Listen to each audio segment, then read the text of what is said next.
My girlfriend, Emily Williams, has a close male friend named Liam Brown. They share ice cream by taking bites from the same cone, call each other pet names like babe when chatting, and hold hands with fingers interlaced when meeting up. I couldn't take it anymore and demanded they cut ties. She snapped at me. Don't you have friends? What's wrong with friends being affectionate? You have no right to control my life. Later, I found myself a close female friend. Emily went ballistic. How dare you get so cozy with her? I'm your girlfriend. I smirked. What's wrong with friends being affectionate? You have no right to control my life either. Emily has a childhood friend, Liam, who's been glued to her since they were kids. Even after we started dating, they never bothered with boundaries. Whenever Liam comes over, he pounds on the door like he's storming a castle. The moment I open it, he plops onto our couch without so much as a greeting. He never brings host gifts, not even when pretending to visit, not even a bunch of bananas. I bite my tongue each time, not wanting to seem petty. After all, he's Emily's childhood friend. Guests should be welcomed. But some things test my limits. The fact that Liam's sloppy and socially oblivious I could tolerate. But why does he have to drape himself over my girlfriend? Recently, I noticed their cozy dynamic sitting thigh to thigh while chatting, playfully roughhousing, even casually groping each other during their horseplay. Once when I was working from home, this jerk actually had the nerve to remind me to serve tea after I'd just finished work, all while grinning and calling me bro, so I couldn't even call him out. When I reluctantly brought the tea, I found them shoulder to shoulder gaming on the couch. Emily kept begging for in-game rescues. Liam cooed.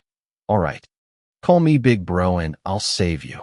My girlfriend squirmed playfully. Stop it. Ryan's sensitive. Don't make him mad. My face darkened. Liam glanced over and said breezily, come on. We guys are cool about this stuff. Right, Ryan? I snorted but stayed silent. Another time, Liam took an ice cream from our freezer. After eating half, he walked into the kitchen and fed Emily 2 bites from his spoon. His excuse? Friends share good things. It's just ice cream. If you want more, take another. This is the same girlfriend who wrinkles her nose if we share noodles, claiming it's unhygienic. But swapping spit with him? That's suddenly sanitary? My head nearly exploded. The real kicker came when I saw a notification pop up on Emily's phone while cleaning. Babe, your period's coming soon, right? Drink more brown sugar water. Ryan's not attentive enough. If you need anything, just stay at my place. The contact name? Liam. We had our first big fight over this. I insisted that even close friends should maintain boundaries, especially since she's in a relationship now. She fired back. Dirty minds see filth everywhere. If anything was going to happen with Liam, it would have happened years before you showed up. Plus, I never police your friendships. The hypocrisy was breathtaking. We gave each other the silent treatment for 2 days. I refused to hang her laundry, order her takeout, or wash her period-stained underwear. Eventually, she caved, promising to set boundaries with Liam. But old habits die hard. Last weekend, after working overtime all week, I just wanted to rest. Emily dragged me shopping anyway, refusing to take no for an answer. I reluctantly went along, already sensing the cracks widening in our relationship. But I never expected that this wasn't a romantic date for us, but a 3-person dinner with Liam. I'd somehow become the third wheel. Emily walked arm in arm with Liam, laughing and chatting, holding hands, and even interlocking fingers. Meanwhile, I trailed behind them like a pathetic errand boy, carrying her newly purchased bags and clothes. Seriously, why don't you two just get married already? That night, I finally snapped and confronted them. I demanded they cut contact. But she screamed at me, "Don't you have friends? What's wrong with friends being affectionate? You can't control my freedom." Unbelievable. Did I get a girlfriend or a walking joke? I immediately broke up with her. Emily threw hysterics, refusing to accept it. I almost laughed. What's the deal? You've held hands, kissed, swapped spit with your guy best friend, but suddenly can't let go when I want out? Am I just some prop in your weird fantasy? Can't you stop being so insecure? I'm exhausted by your constant drama. She spat. Ryan, maybe you should look inward instead of blaming others. Oh, perfect, I am breaking up with her. And she still manages to gaslight me. Tell me, bros, does this make any sense? I didn't bother arguing. Just escorted her to the door. Don't let it hit you on the way out. Emily stood there stunned. The princess who'd never experienced humiliation suddenly found herself evicted. Her face flushed crimson as she kicked my door twice and screeched, Ryan, you'll regret this. No one else will ever want you. I smirked. Keep telling yourself that. Let's see who comes crawling back first. After she stormed off, I finally had peace. To prevent her return, I packed every last belonging of hers into suitcases and duffel bags. Damn, things barely fit. Left everything outside. She could collect it or watch me trash it later. That evening, I called my buddy for drinks. Since when do you have free time? He joked, clapping my shoulder. I vented about the whole mess. Good riddance, he said after hearing me out. That girl was trouble anyway. My drink paused midair. Explain. He adjusted his glasses nervously. My wife runs a motel. Last month, she saw Emily and Liam checking in. He hesitated. They were enthusiastic. Even while waiting in the lobby, they were making out so hard their lips practically glued together. Liam kept whispering dirty stuff. And Emily giggled about what if my boyfriend finds out. That bastard actually said who cares? We're just friends comforting each other. I slammed my glass down, ready to flip tables. My friend grabbed my arm. Easy, Ryan. At least you found out before marriage, right? Better than discovering she's cheating later. I stared at him, unsure if this counted as comfort. Damn, bro, that's cold. I downed my whiskey in one gulp. The burn felt appropriate.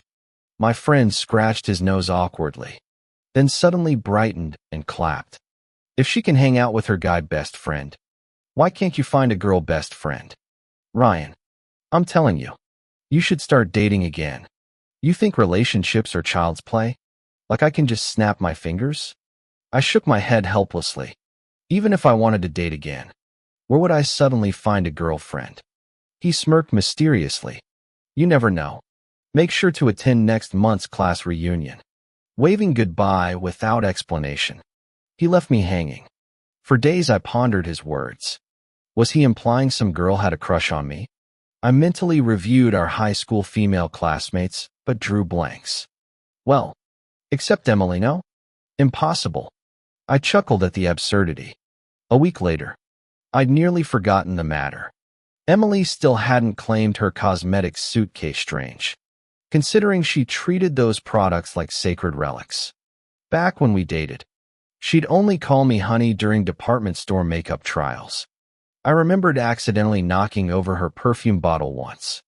Though undamaged, she nearly smashed my laptop in rage. To appease her, I'd bought roses and a gold necklace. You said I was being superficial. I'd protested when she demanded the replacement perfume anyway. Of course, I eventually caved. Her parting shot still stung. Ryan, if you really cared, you'd have known to get the perfume, necklace, and matching ring without being told. Now at the supermarket, I witnessed Emily clinging to Liam. Their lips locked near the produce section. So this was their true colors? Should have broken up sooner. Well, if it isn't Ryan? Liam swaggered over. Emily sneering behind him. Stalking us. Relax. You're not that interesting. I turned to leave. Emily blocked my path. Still playing hard to get? Admit you regret dumping me. You're literally incomprehensible. Sidestepping her, I heard shrill curses follow me. She even turned on Liam when he tried calming her. Pathetic clown show.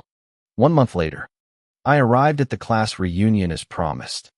The venue buzzed with familiar faces when suddenly my breath caught Luna stood by the champagne fountain. Her burgundy dress catching the light as she laughed at someone's joke. That same crescent moon smile from senior year physics class by the time I arrived. Most people were already seated, chatting and toasting. The only exception was a woman who kept glancing my way.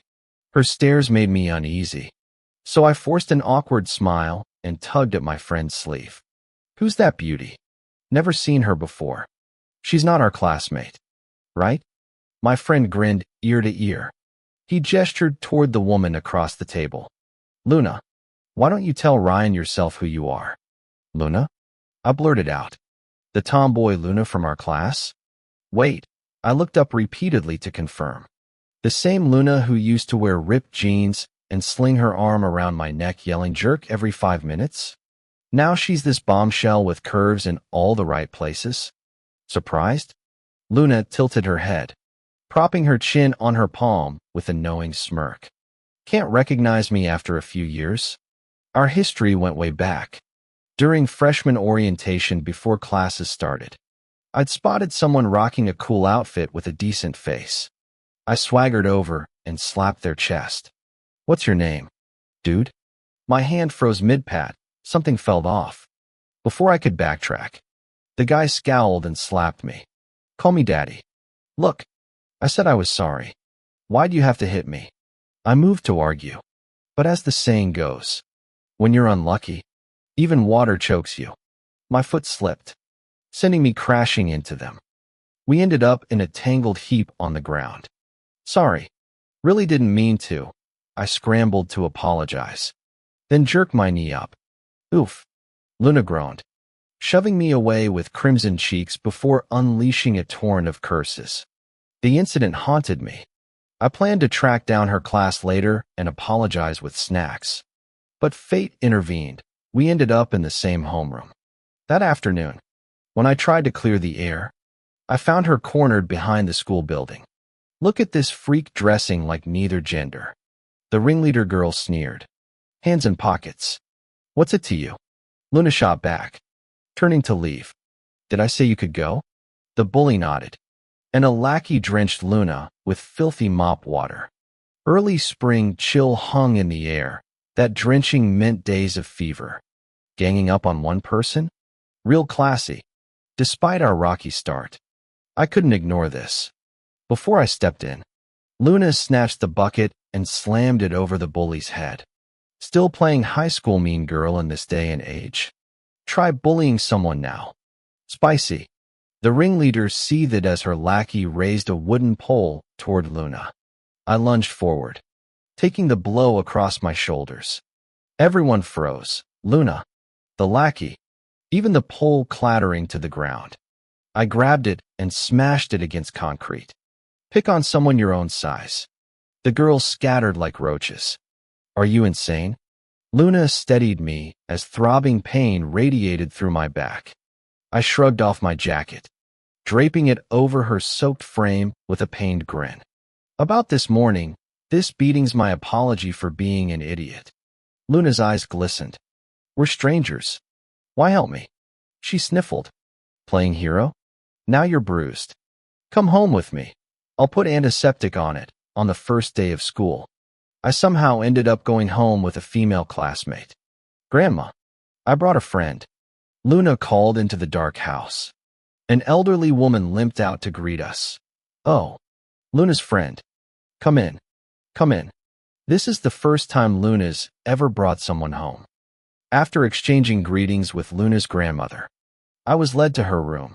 She pulled iodine from her cabinet and expertly treated my bruises. "Do you get hurt often?" I casually asked. Luna glanced up, answering nonchalantly, "Yeah. Mom ran off. Dad died of cancer. Grew up with grandma. Kids used to bully me for being parentless. Came home bruised every day. Never told grandma. She's got heart problems. Learned to patch myself up." She paused, smirking. "Started dressing like a guy to scare them off. Didn't expect high school jerks to still bother me like this." "I'm sorry." I shifted uncomfortably. "Don't be." Water under the bridge. She finished bandaging me and jerked her chin. When I stared blankly, she snorted, "Get out. I need to change." "What?" First groping people, now peeping. I scrambled out muttering, "Damn, that mouth could fillet steel." Thus began our unlikely friendship. We never saw each other as gendered. Hell, I'm not sure she saw me as human. After graduation, we drifted apart. Hard to recognize Luna now. Huh. The class monitor grinned. Even Ryan didn't know at first. Luna sipped her wine, eyes glinting. The whole table turned to me. The reunion ended with Luna thoroughly drunk. Classmates unanimously voted me responsible for getting her home. Regret hit the moment I carried her to my car. She was incoherent, no address, no directions. Resigned, I took her to my place. While making up the guest bed, someone knocked. Emily stood at my door. Midnight visitor with a scowl. Here to apologize yet? What? I choked. Grovel properly, and I might take you back. She preened. I know you still dream about me. I laughed until tears came. You threw out all my stuff. Why would I want you? Emily's smile tightened. This whole moving on act?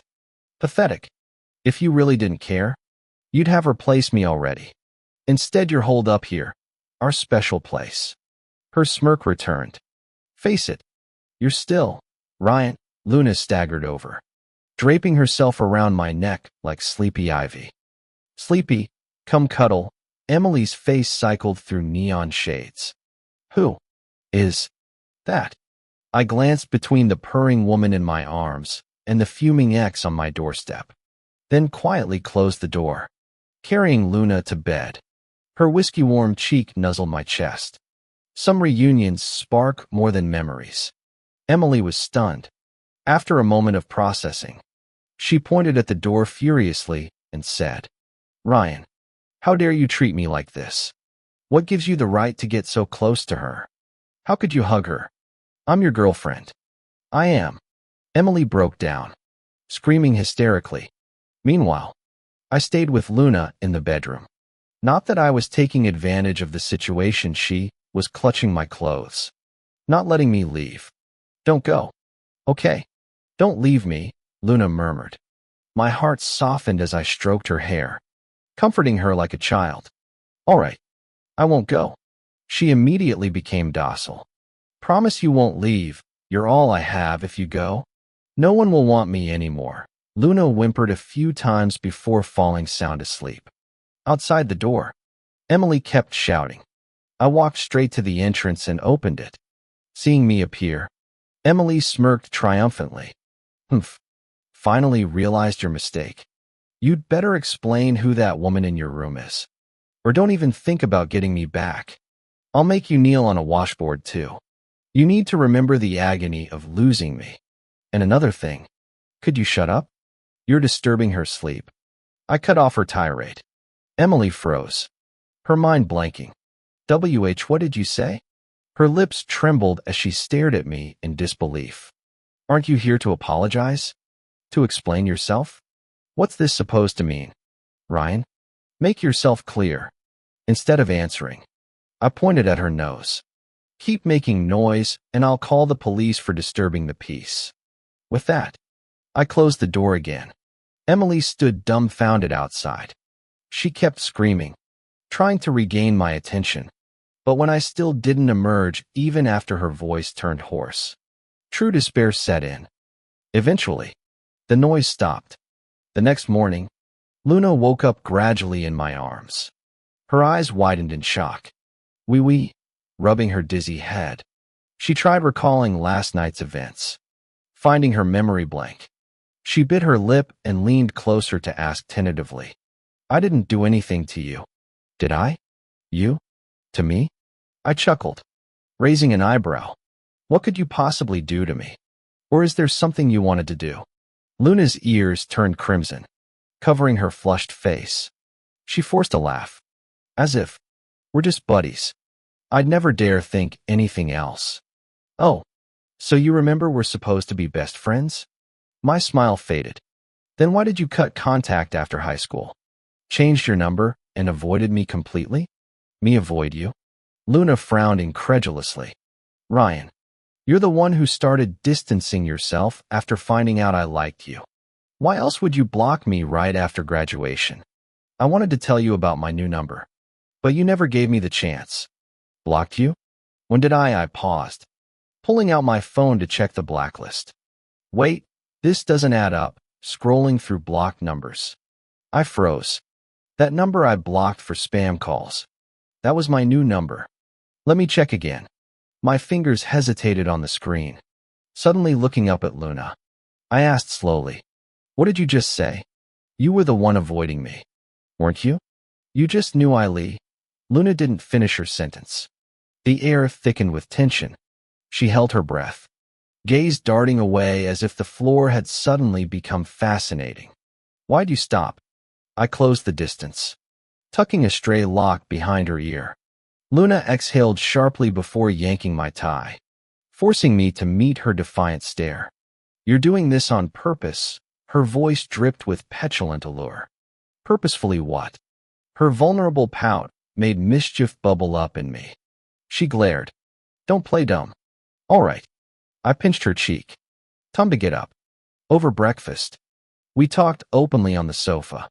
Luna shared things I'd never known about her insecurities, our misunderstandings. She admitted avoiding me after our fight, convinced I'd grown to resent her unfeminine demeanor and embarrassing family background.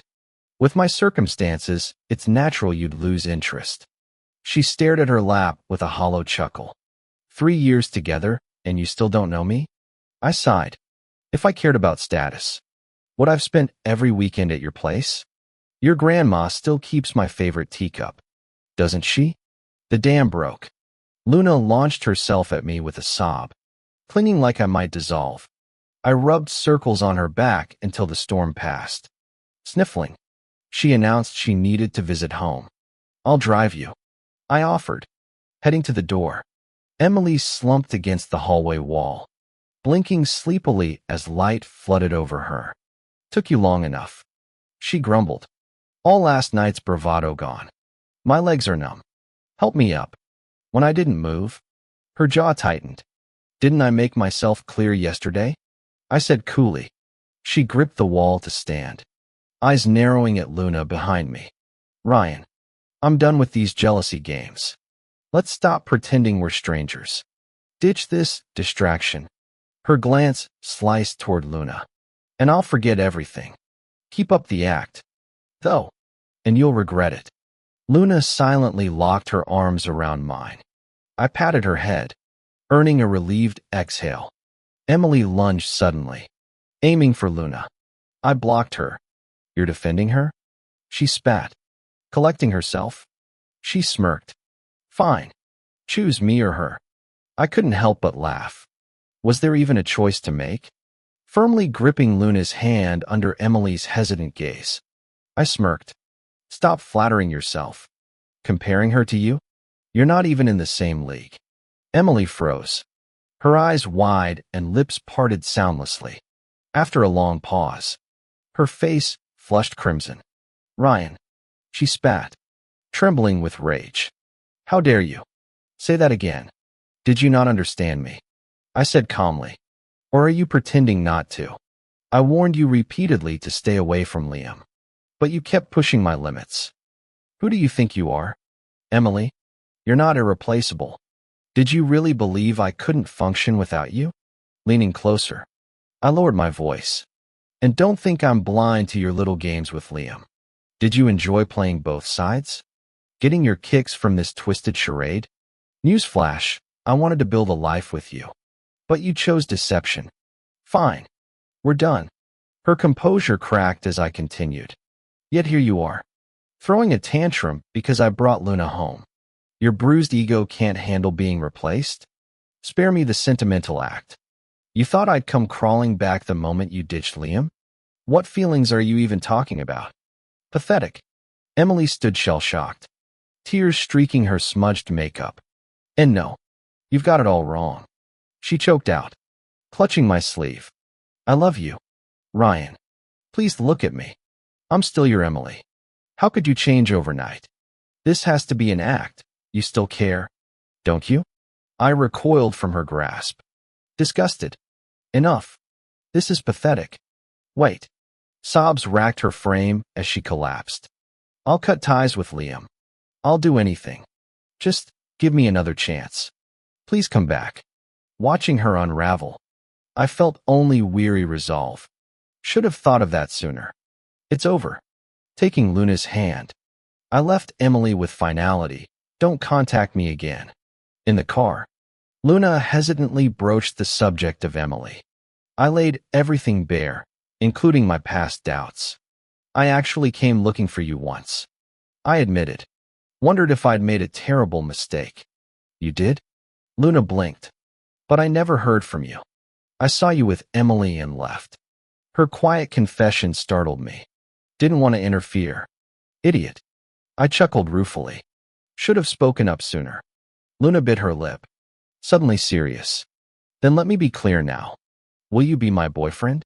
The car screeched to a halt outside her apartment. Before I could answer, she rushed. I can wait if you're not ready. No need. Cradling her face, I silenced her with a kiss. She melted against me, all eager in experience. When we finally broke apart, I grinned at her dazed expression. No need to wait means I'm already yours. Later, as Luna changed clothes, I suggested visiting her grandmother. Let's tell her the good news. She always said I'd make a perfect grandson-in-law back in high school. Luna's smile faltered. Grandma passed away 3 years ago. The revelation hit like a gut punch. So that's why she'd vanished. No wonder she said last night when she was drunk that she only had me left. I finally understood what she meant.